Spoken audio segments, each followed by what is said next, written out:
अस्सलाम वालेकुम बच्चों, आज हम धाड़सी झुग्गी चौथी जमात की मराठी की किताब से हम ये सबक आज हम पढ़ेंगे। झुग्गी 9-10 वर्षाची मुलगी, ती आणि तिचे आई बाबा शेतातील झोपडीत राहत। तिचे आई बाबा शेतात काम करत। सायंकाळ झाली, झुग्गी अभ्यास करत बसली होती। झोपडी बाहेर कोकरू बांधले होते। झोपडीत येऊन आईने चुलीवर भात शिजवायला ठेवला। झुग्गीला भाताकडे लक्ष ठेवायला सांगितले आणि विहिरीवर पाणी आणायला गेली। तेवढ्यात कोकराचा ब ब ओरडण्याचा आवाज आला। तशी झुग्गी धावतच झोपडी बाहेर आली। तिला एक लांडगा दिसला, तो कोकराकडे येत होता। झुग्गी घाबरली, क्षणभर विचार केला। ती झटकन झोपडीत गेली, चुलीतील जडते लाकूड घेऊन बाहेर आली।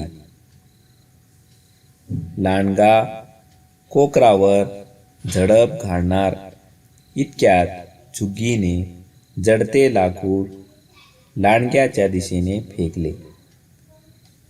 आगीला पाहून लांडगा घाबरला, तो पळाला। कोकराचा जीव वाचला। पळा पळा लांडगा पळा, झुग्गी जोरात ओरडू लागली। तिच्या आवाजाने शेतात काम करणारे बाबा धावत आले। आईही आली। झुग्गीने त्यांना घडलेला प्रसंग सांगितला।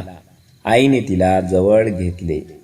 बाबांनी तिच्या डोळ्यावरून हात फिरवला। झुग्गीच्या धाडसाची बातमी गावात पसरली। गावाच्या सरपंचांनी तिची पाठ थोपटली। शाळेतील शिक्षकांनी, मुख्याध्यापकांनी तिच्या धाडसीचे कौतुक केले।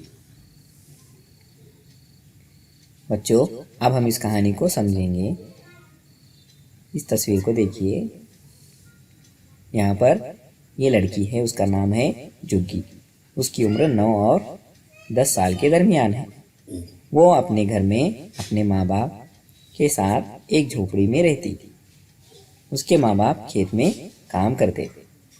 शाम का वक्त था और झुग्गी पढ़ाई कर रही थी और झोपड़ी के बाहर बकरी का बच्चा बांधा हुआ था।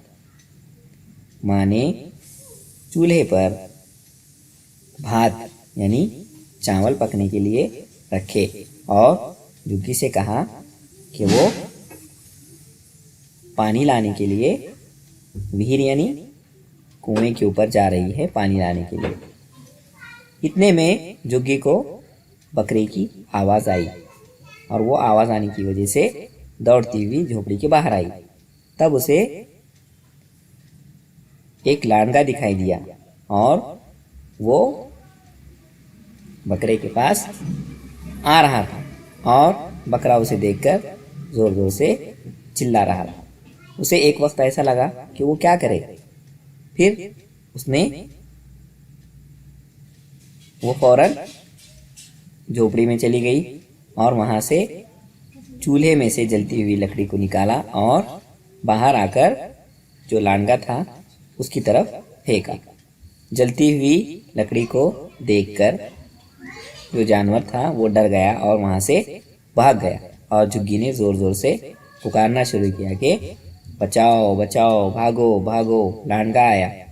उसकी आवाज़ सुनकर उसके खेत से उसके माँ बाप दोनों भी दौड़ते हुए आए और सबने झुग्गी को इस बात की शाबाशी दी कि उसने बकरे की जान बचाई। अब ये बात गांव में फैल गई। गांव के सरपंच ने, उसी तरह से स्कूल के टीचर्स और हेडमास्टर सभी लोगों ने इस बच्ची का कौतुक किया, यानी इस बच्चे की बहादुरी की तारीफ की।